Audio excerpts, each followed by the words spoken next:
Mega bilang, yang bikin tuh MK. Saya kayak ditampar, tau gak? Gile, siapa dia? Ternyata hanya mau supaya urusan umur, ya Allah. Oh ya udah, taati aja kalau sebagai warga negara. Kenapa disumpah? Kan saya suka nanya. Karena dia harus mencitrakan keadilan.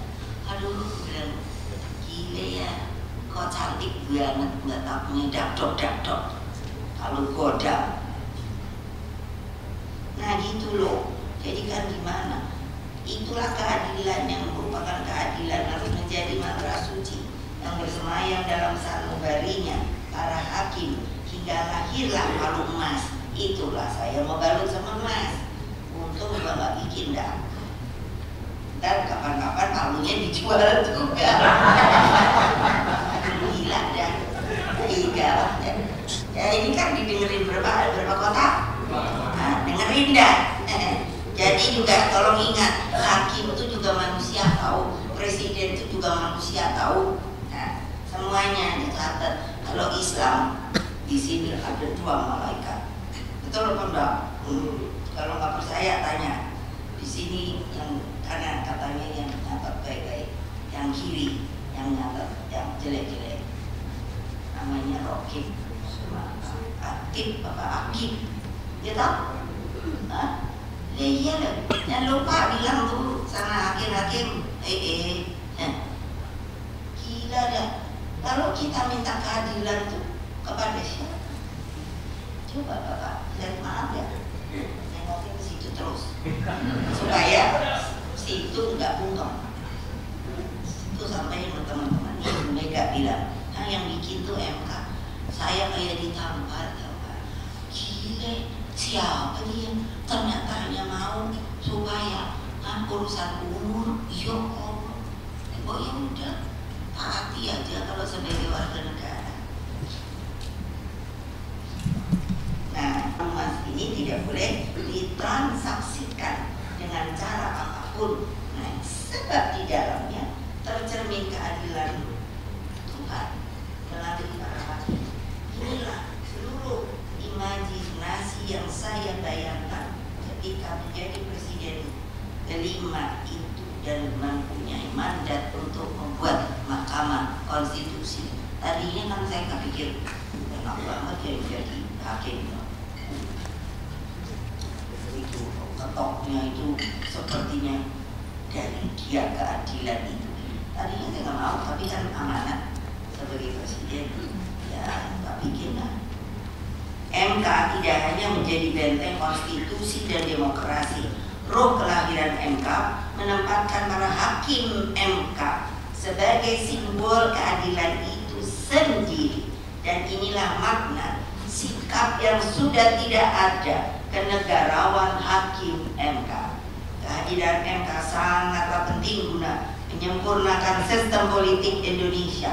Sebab sejarah mencatat ketika demokrasi hanya dipimpin oleh kekuasaan pada masa Orde Baru, maka yang terjadi adalah rekayasa selalu pemilu.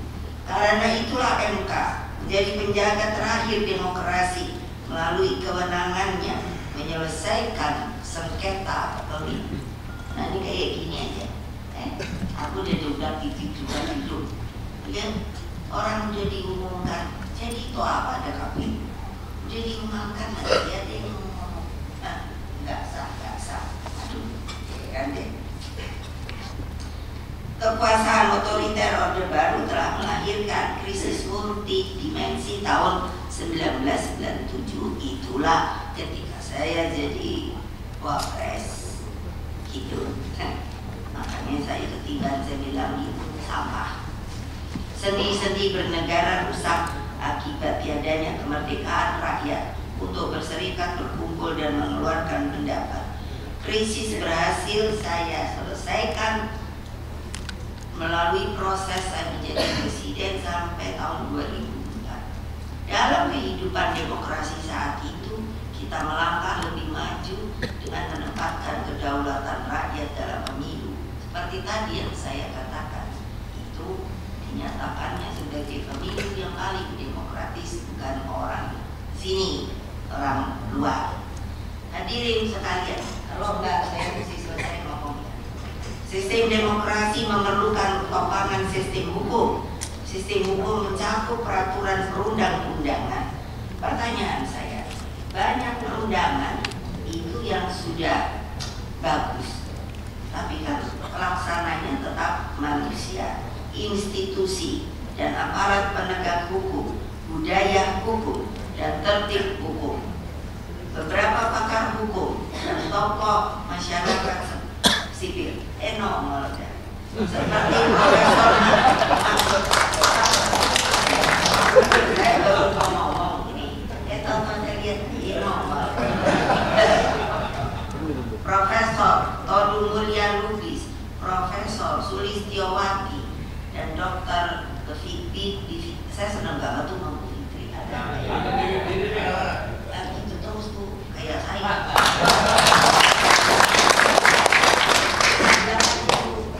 Kalau umpamanya ada prosedur ditangkap itu harus ada surat perintah penahanan kayak panggilan kayak gitu dulu. Kalau 3 kali gitu. Terus kalau umpamanya baru sekali aku deh banyak pak pengacara baik gitu loh. Pokoknya kita bantuin ya. Gila kenapa aja? Pak ini saudara Pak Usman Hamid dan lain-lain banyak banget telah mengingatkan bahaya rule of law yang kini berganti menjadi rule by law. Komisi Pemberantasan Korupsi KPK misalnya yang seharusnya bersifat independen dan telah saya didikan sebagai garda terdepan pemberantasan korupsi dalam praktek sering terlepas dari berbagai campur tangan kepentingan kekuasaan. Demikian Polri, Pak Polri dengerin ya, yang bawah-bawah itu loh kan suka kasihan saya lihat udah capek loh, seperti ketika saya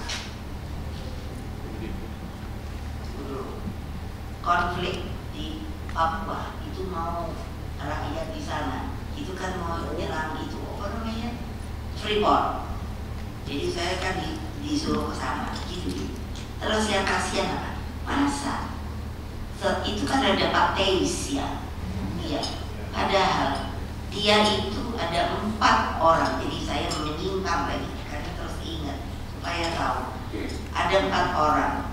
Pak Frans Kaisepo, Pak kok bisa lupa, Pak Teis, ada 2 lagi tadi kemarin udah ingat, sekarang lupa lagi, yang menjadi penggerak yang disuruh oleh Presiden Soekarno mematangkan untuk perebutan Irian Barat.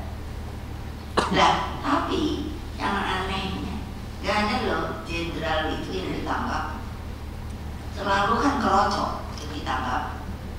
Ya, dan karena alasannya dia yang melakukan dan itu salah perintah. Kesel saya. Masa gitu? Hanya dengan terang dong.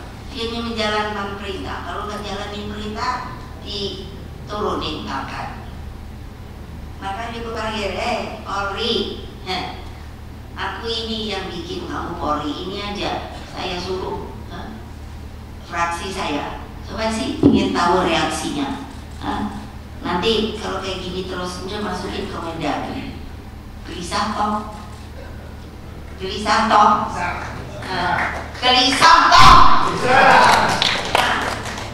Udah pada minta, udah tetap aja Polri. Gimana saya nggak segini? Biarin tuh, jangan dipotong ya gini ya saya. Ada sama TV. Ini gila dong. Gimana sih maunya? Coba pikirkan. Coba saya kan lihat. Apa ya saya suka kalau kompes itu kan koyok kolonel ya. Nah kalau apa gitu ya, nggak bawa lagi. Orang polisi itu bukan, kalau polsek itu kira-kira AKBP, AKP. Jadi kalau diinikan sama TNI itu apa itu? Kayak paling nggak kan terus yang dihukum kapten sama prajurit. Jadi saya kan liatin nih, kemana ya? Itunya, jenderal ini. Ayo coba cari data. Di dalam ini persoalan pasti yang dihukum gak dipecat itu para jenderal. Saya kan pernah presiden toh, beliau.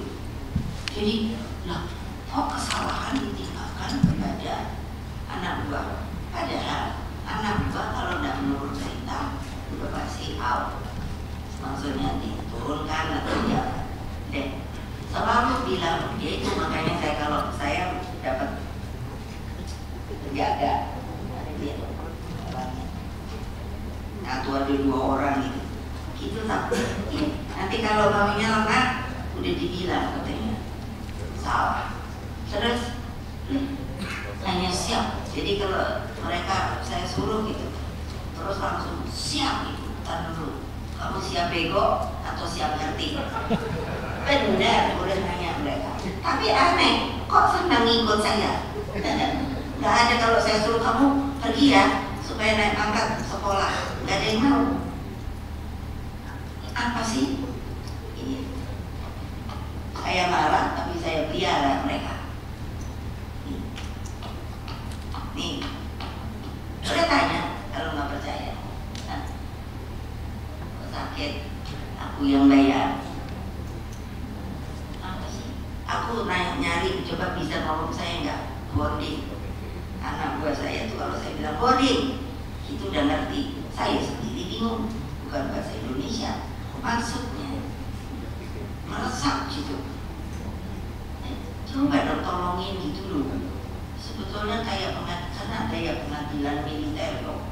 Ya toh, lu kayak nggak ada mandul ya, nggak ada tuh. Atau karena sekarang keadaannya lagi nggak ada perang gitu saya pikir. Ya, tapi kan ada. Masa ini kalau yang kami di TSM itu, apa namanya TSM toh? Tuh kan. Terstruktur, sistematis, iya, ini masih.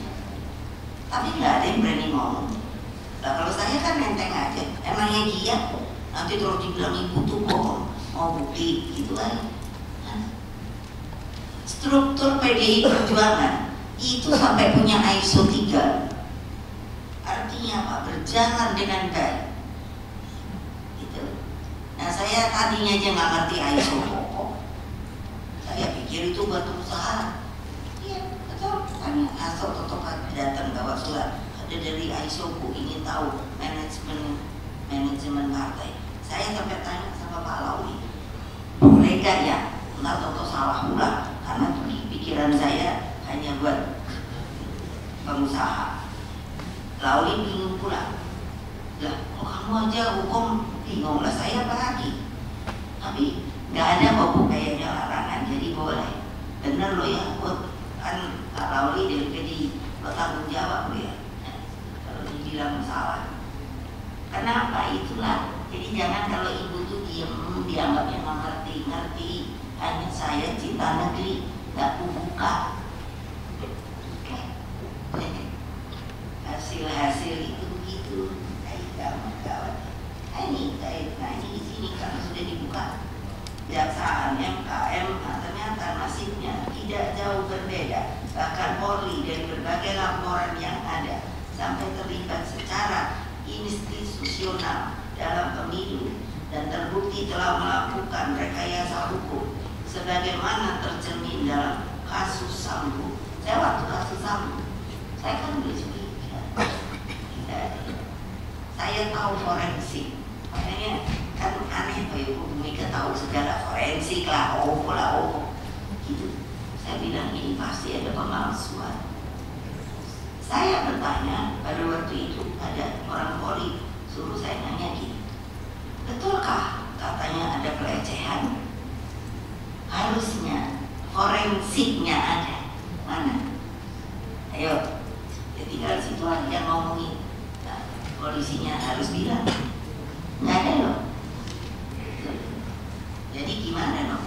Terus yang ini ternyata itu salah satu anggota Paskibraka itu yang itu aku bilang itu anak yang Gama itu. Ini kan kasus. Saya langsung suruh yang namanya dari BPIP temui keluarga, tanyakan yang sebenarnya apa yang direkayasa. Masa gini kita langsung berani gitu? Saya berkali-kali mengatakan saya bukan provokator. Kalau provokator itu banyak tanpa bukti, cuma ngomong doang.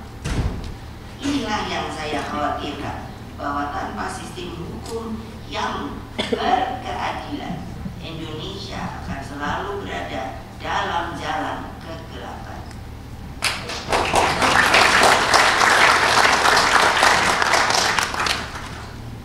Kalau nanti dibilangnya waktu Ibu Mega tuh rupanya ngilu-ngilu komunis, saya kalau anak buah saya itu boleh nanya sama saya, ya. Jadi kalau lagi saya ngomong yang sampai 3 jam itu saya lihat ketahanannya. Tanya deh, apa? Nanti kan ngantuk ya? Iya. Ntar kan aku lihat, karena saya gini kan, gitu. Benar, bukannya maksudnya nakutin, enggak. Akan saya lihat, karena saya bisa tahu mana yang mengikuti, tapi mana yang hanya ya asal hadir. Apalagi tadi saya bilang tadi ingat pacar gitu. Di tempat saya untuk menjalankan disiplin, kalau udah saya lihat ulang lagi, langsung kamu out, cuci muka, kan tentu malu dong. Ya, itulah disiplin kami. Kamu mau dengerin atau tidak? Kalau enggak, silakan keluar. Berapa kali perempuan juga ada, siap juga kan? Tapi siapa suruh jadi anggota partai gitu? Itu harus benar-benar disiplin. Kamu harus masukkan apa yang saya omongkan, karena omongan saya tidak ada kebohongan, tidak ada yang namanya tadi provokator atau apa. Saya mengajarkan kepada mereka Satyam Eva Jayate. Kenapa? Itu dari Buddha. Sam Gotama. Saya ambil karena bagus banget disebut begitu. Kenapa? Kebenaran pasti menang. Wah, keren. Pertanyaannya kapan menangnya kan gitu. Tiba-tiba kan muncul kita yang mencari kebenaran itu ini. Di tempat ini kalian kalau mendengar saya, kita harus cari kemenangan dalam kebenaran. Sekalian rakyat Indonesia yang mendengarkan saya, bangunan sistem demokrasi, sistem hukum, dan sistem kepartean yang sehat harus menjadi penopang tata pemerintahan negara. Dalam sistem inilah seluruh peradaban bangsa dibangun. Jadi kan gini, umpamanya akumulasi persoalan pendidikan, kesehatan, hingga kemiskinan, menurunnya martabat bangsa di dunia internasional. Semua yang cinta bangsa ini sering bertanya, bagaimana dengan kebangsaan Indonesia kita? Itu Pak Todung. Jadi menurut saya, masukkan pikiran saya, permulaannya adalah ketika Bung Karno sudah dinyatakan TAP itu dicabut, maka idenya, pikirannya, semuanya harus kembali kita pelajari. Bukan karena saya anaknya, karena saya baca semua. Inilah tokoh-tokoh bangsa. Apa ekonomi, meskipun perbedaan dengan Pak Sahrir itu, kalau saya masih ingat umur berarti ya kira-kira 3-4 tahun. Tapi saya kan memori saya kuat. Jadi kalau lagi rapat apalah gitu kayak gini, nanti gantian Pak Meo, bapak saya, mampu saya, terus sudah itu nanti Pak Hatta. Saya ingat nanti kalau udah Pak Sarip gitu, jadi kayak muter gitu.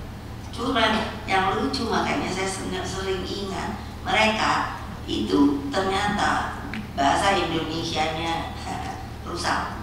Yang mereka betul, jadi Melayu. Jadi kalau lagi rapat gitu, mulanya yang Jawa bahasa Jawa dijawab sama yang Jawa, yang Sunda saya ingatkan aja itu saya di paku-paku. Terus saya lama-lama makin gede, rapat tuh kayak gitu tuh. Tapi kalau udah debat, wah keluar hot sedap gitu. Aku tadinya nggak ngerti apa itu yo. Saya nanya, itu kan sebetulnya tercaan kok. Iya, kalau marah. Tapi udah gitu ketawa-ketawa. Ibu saya suruh masak segala. That is, jangan dipikir ini nostalgia, tahu? Itulah citra para pendiri bangsa. Berbeda pun mereka tetap akrab. Bapak saya, ketika Pak Tasril sampai mesti ditahan, dia bilang sama Pak Sarif, Bung, semuanya dipanggil Bung kan? Bung, nanti Yai masuk, itu kan pakai Yai gitu, tapi jangan khawatir. Sus, panggilnya ibu kan, Bu Sarif, Sus. Saya dulu pikir itu kue sus apa bukan ya? Hai, itu nggak ada yang menceritakan saya, kalau saya udah meninggal. Siapa yang mau menceritakan? Begitulah semangatnya para pendiri bangsa. Mereka penuh dengan cita-cita, tidak seperti gini. Siapa suruh saya masuk PDI Perjuangan, membentuk partai? Kok sekarang polisi aja, kok ya yang partai lain tuh jadi gituin, no? Ya betul apa enggak? Ya, enak. Waktu Pak Hasto katanya mau dipanggil, mau ditahan, saya bilang, Kapolri, itu karena nggak mau ketemu, saya ngomong terbuka. Kalau dia ditangkap, saya hitung, apa namanya? Itu siapa yang gara-gara kamu mau ditangkap nih, siapa namanya? Uduk, Harun Masiku, itu tahun 2019. Coba ayo ahli hukum, berani hitung berapa semuanya yang ditahan. Siapa nih? Sampai tahun segini nih, ayo. Kan semuanya diblok. So, what do you do? Gak ada yang berani, nggak berani. Saya bilang, kalau Hasto itu ditangkap, saya datang. Ya, saya nggak ngomong. Kenapa? Saya ketua umum, bertanggung jawab kepada warga saya. Dia adalah sekjen saya. Tapi dah, kalau saya bilang, siapa itu Rosa? Katanya apa? Ininya KPK. Tapi masa pakai masker, pakai topi ada depannya itu. Ya kan? Lah, berarti dia sendiri kan takut karena dia menjalani hal yang nggak benar. Loh, karena Pak Harto di gereja nggak ada yang bisa jadi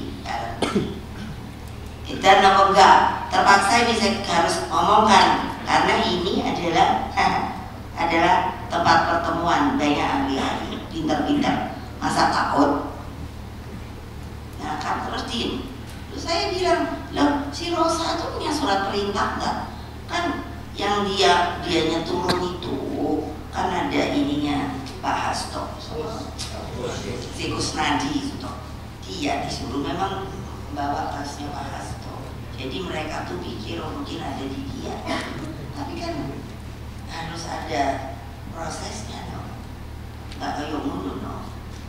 Dan ini banyak sekali kejadian, tahu ibu-ibu bergerak kalian tuh, gitu loh, lihat ke bawah, kemiskinan dan lain sebagainya. Jangan hanya dengarkan. Kalian tahu nggak, ibu tuh senangnya nyari orang miskin. Ada bapak, kalau bapak percaya boleh tanya Bu Risma. Apa? Tidurnya di kandang kambing. Aku dikasih anak-anakku tuh maksudnya anak PDI, karena tahu saya suka nyari orang miskin. Yuk, masalah beneran di kandang kambing. Iya Bu, kami ibu suruh nyari. Tak panggil Mbak Risma, ambil. Nah, udah jangan mikirin Hermi, Dior apa boleh. Lah iyalah, kan ibu-ibu selalu gitu. Kalau ditanya saya punya dia, punya. Nanti terus, oh ibu Mega hidupnya apa namanya itu? Apa?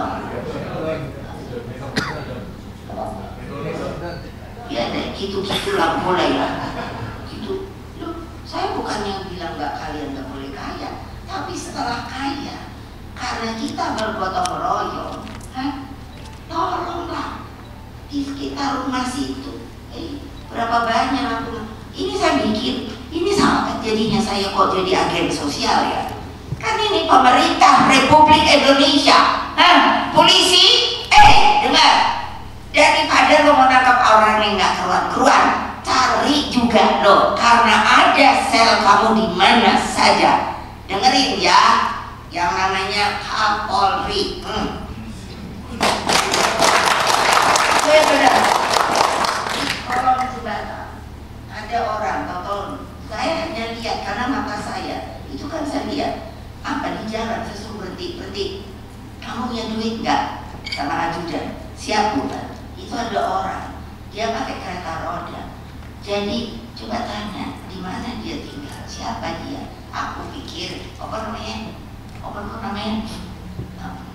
disabilitas. Terus ternyata apa? Dia adalah tukang ngamen. Terus ditanya atau tinggal di mana? Ini dekat kolong jembatan ada yang layang ini tuh apa? Bukan itu, ini layang apa? Jalan layang. Di bawahnya kan itu. Aku bilang, gila, ini di Menteng loh. Aku suruh aku. Bukan saya mau cari nama, no, itu kemanusiaan saya.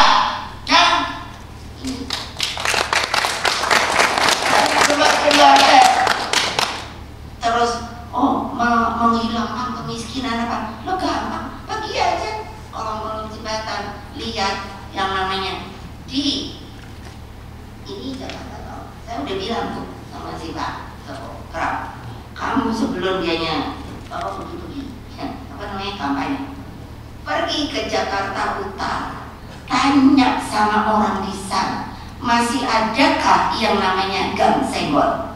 Artinya saya pernah ke sana, ternyata masih ada. Sampai mereka bilang, salah Bu Mega ya, kok tahu Gang Senggol? Artinya, saya adalah orang yang turun ke bawah. Jadi ibu-ibu jangan mentereng terus. Mentereng boleh, tapi ya itu turun, lihat manusia Indonesia yang masih perlu, katanya mau kasih makanan gratis. Setuju saya, benar. Tapi apa? Saya hitung, saya juga tukang masak kok. Ibu saya tuh orang Sumatera, Bengkulu. Jadi tradisi putri pertama harus pintar masak. Alhamdulillah. Aku hitung kan 10.000 tuh. Apa yuk? Apalagi sekarang harga naik. Mas Bowo, kalau dengar ini tolong deh suruh dihitung lagi. Tepuk tangan dong ibu-ibu.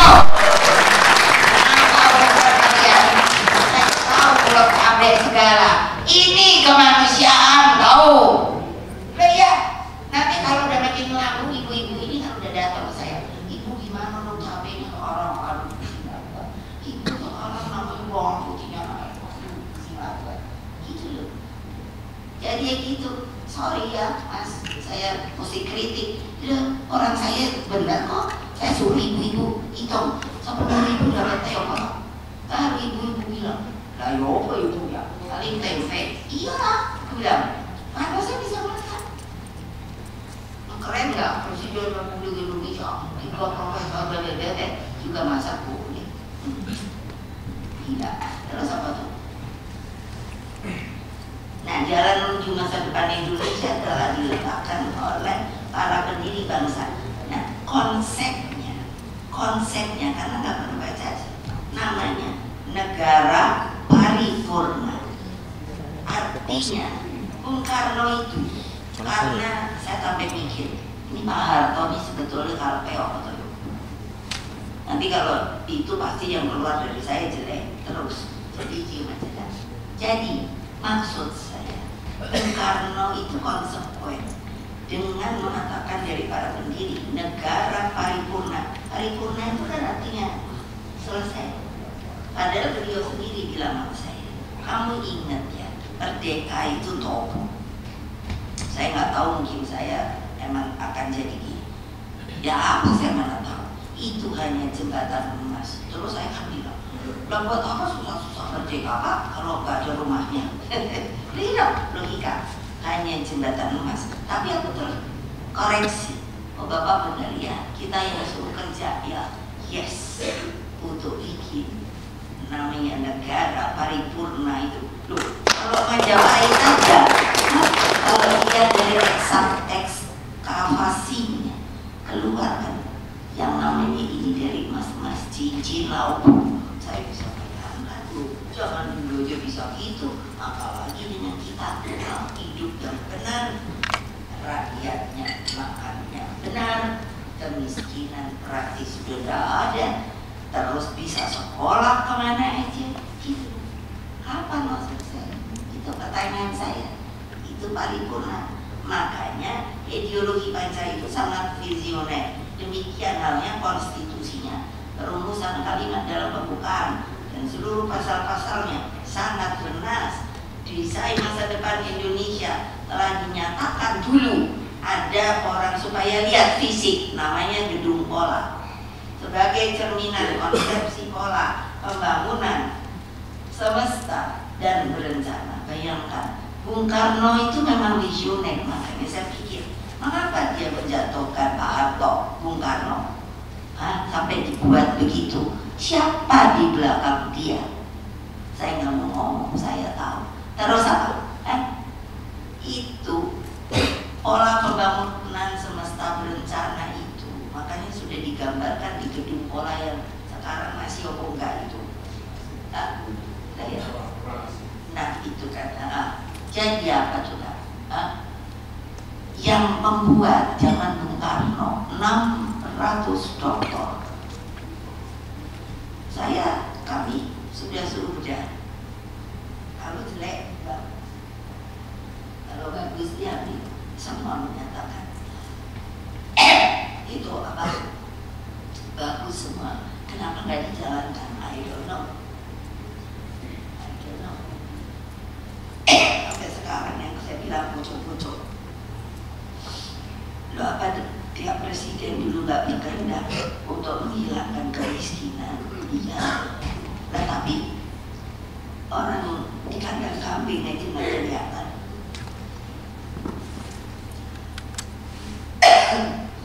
Itu sempurna, hebat.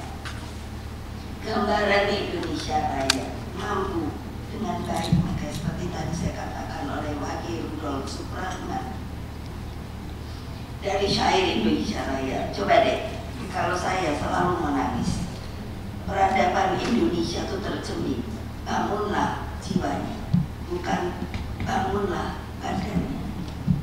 Jiwanya, badannya. Suburlah tanahnya, suburlah jiwanya. Semua itu coba sadarlah hatinya, sadarlah hatinya. Pertanyaan saya, orang sekarang berbudi apa enggak? Enggak.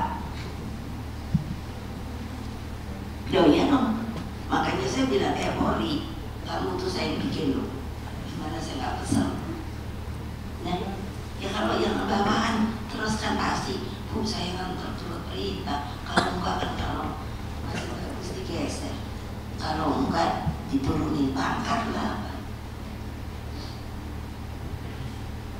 Jadi kemana budinya? Terus saja beraninya melawan rakyat. Yang takut kepala desa ngadu. Kados pundi Bu? Saya kalau orang Jawa saya Jawa juga. Kados pundi Bu? Nopo? Lah kok kados mayat ngata nggih polisi niku? Lah apa? Lho Bu, kok kita itu disuruh ini? Enggak dikasih duit, udah gitu apa? Lah kok mboten kula mboten bantu. Nah ngomong oke, saya tidak ngomong. Masa saya disuruh nyobrosnya yang sono? Nah, kamu maunya nyobros yang ngendi? Kulo ini pun sing mriki gitu. Terus aku ketawa, ini coblosan gandeng.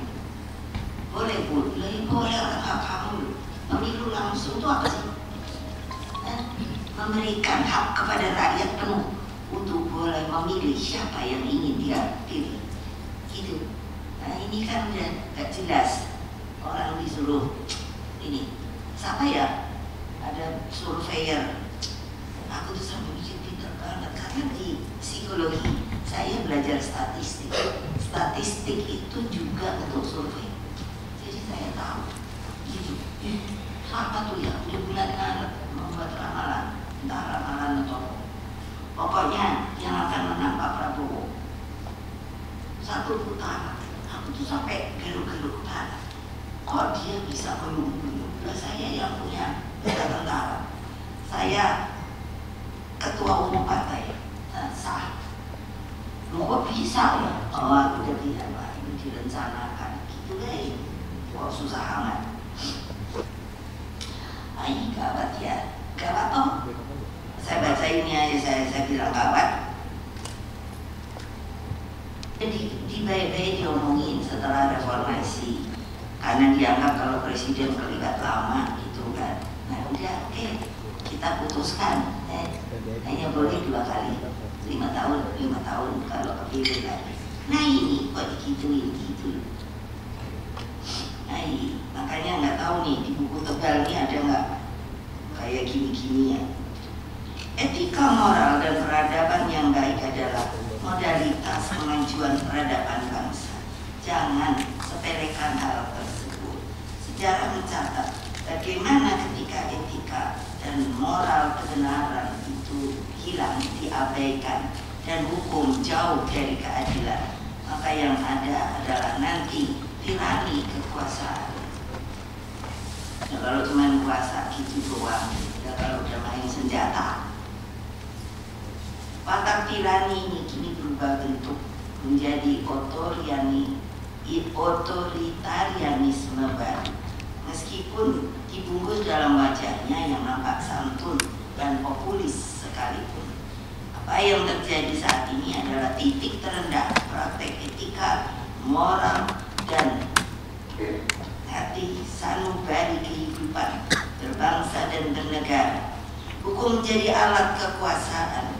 Aparatur negara yang seharusnya netral pun disalahgunakan bagi kepentingan elektoral.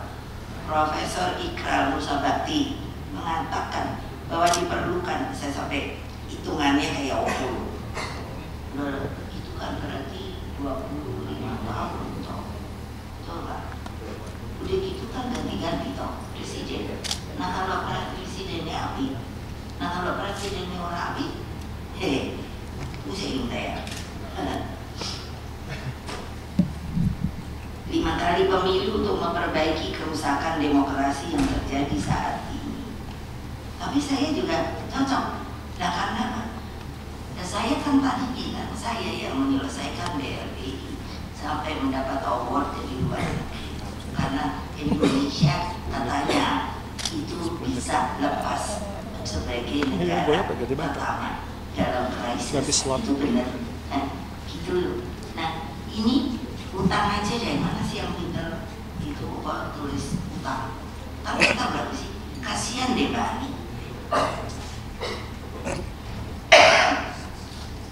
Ya waktu ketemu saya, Ibu kenapa sih aku disuruh jadi lagi? Coba kasihan nggak? Mbak, demi bangsa dan negara Mbak, Yuwun sangat. Udah dia diem.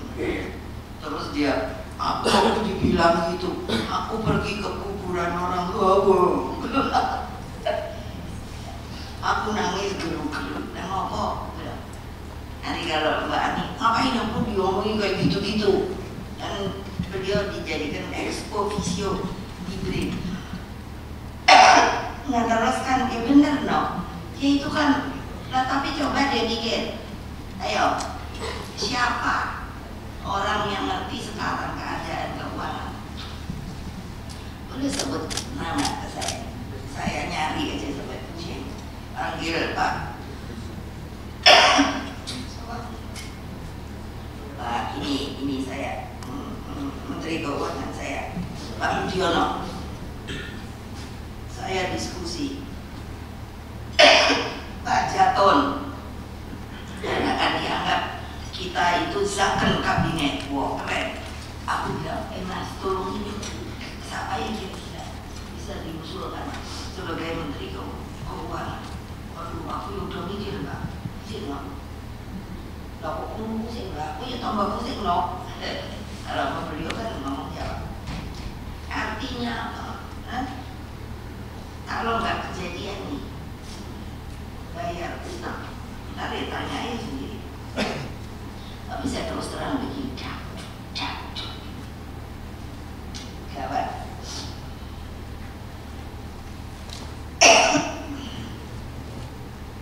Nah, terus ini Pak Sukidi itu ada. Terus menyerukan betapa bahayanya watak kekuasaan otoriter populis dengan ambisi kekuasaan yang begitu tinggi. Sampai Butet aja, aku bilang sama Mas Butet, perlu main-main politik. Lah saiki ya perlu seniman yang main politik Mbak. Sekarang dan saya lagi kan, iya, nah makanya dia bikin nih, saya disuruh nonton terus. Nonton terus, apa isinya? Terus kan, ngomong saya tahu kan gitu. Ini ojo nguntar negara.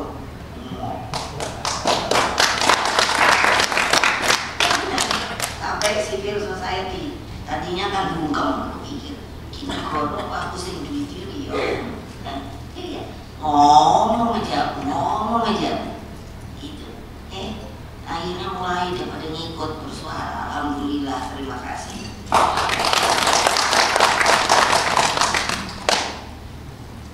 Tapi jangan menyerah, sama seperti saya.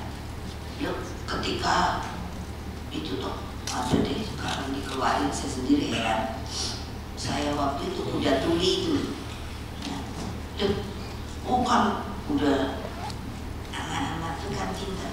Terus udah gitu ada ngomong juga ya, betapa saya bangga anak-anak itu saya PDI. Oh kasihan deh tentara tuh pada lemes. Lalu kamu tahu ada lemes, makanannya yang dikasih itu basi. Oh masuk kan kita masak ya di JPP itu kita kan masak. Iya ibu, kita kan masak, boleh nggak kasih makanan ke mereka? Boleh, kenapa? Terus aku bilang, oh baik amat kamu ya, kata ibu mesti gitu. Lah kita kan yang dikurung sama mereka, kali nanti ditembak, ya biarin aja, kita kasih kebaikan juga. Jadi lucu toh, udah gitu ada nih, ibu ada yang ngomong, bisa nggak beliin odol sama itu sikat gigi? Lah ngapain lu ngurusin itu anak-anak saya pakai odol sikat gigi? Mereka kan disuruh jaga terus, nggak kok. Mereka bilang belum gosok gigi, kan tahu baunya. Ini pengalaman saya sebagai ketua umum partai. Tahu kenapa partai saya sendiri aja nggak kalah-kalah? Karena kami itu bonding, tahu nggak? Hari ini saya diundang tumben sama si Bahlil. Yo kan HUT-nya apa? Golkar. Terus saya suruh sopo yo. Tadi bukan situ toh. Saya suruh ke sampai oh Pak Utut. Apa ketua fraksi. Terus aku tuh mikir, aku bilang masuk. Aku diundang ke Golkar. Terus engkau aku murang. Apa cengar cengir loh. Iya, karena aku dimusuhi sak jagat Dewa Betara. Sekarang diundang, bingung aku. Iya jadi kata saudara ibu ini aja deh. Apa namanya? Delegasikan. Siapa ibu mau delegasikan? Nanti nanti kalau terlalu bawah itu yang enggak ini. Saya enggak apa ya, sebagai tamu enggak hormat. Kalau ketinggian nanti dipikir udah mau gabung lagi. Keren nggak? Ayo jangan diam Pak Mahfud. Kasih itu gue jempol gitu loh. Betul nggak? Ini ya pusing saya. Hanya untuk sampai yang menunggu. Banyak yang bilang, itu gabung lah. Nah gabung gue dapetnya apa? Presiden belum suka udah nih jangan bilang nanti nanti Haji yang lain bilang dia datang belakangan jadi nggak bisa dapat 2 atau 3 1 aja deh gitu, udah gitu dicariin yang paling jelek kamu. Ini bukan ya sedikit negara ini coba masuk nggak kasihan nama yang memerdekakan republik dengan jiwa raga itu. Aduh, jangan takut, itu juga manusia kok. Juga apa sih?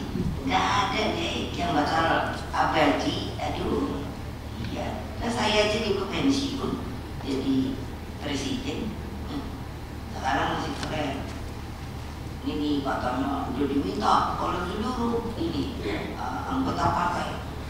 Secara aklamasi kalau ada nanti kongres ibu mesti jadi lagi, enak aja emangnya cuma nggak boleh pensiun. Aku kan bilang gitu.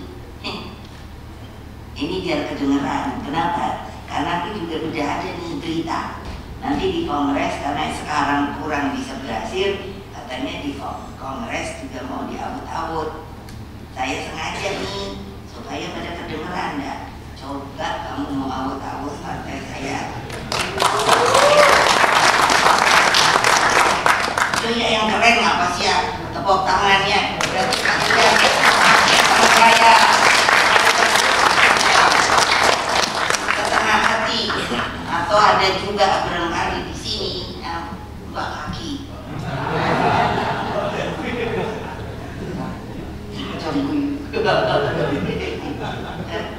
Ya kalau berdua ini udah tahu, tapi ya jadi bukan sebagai hanya Megawati Soekarno Putri, tapi saya berbicara sebagai anak bangsa yang telah ikut tuh berdarah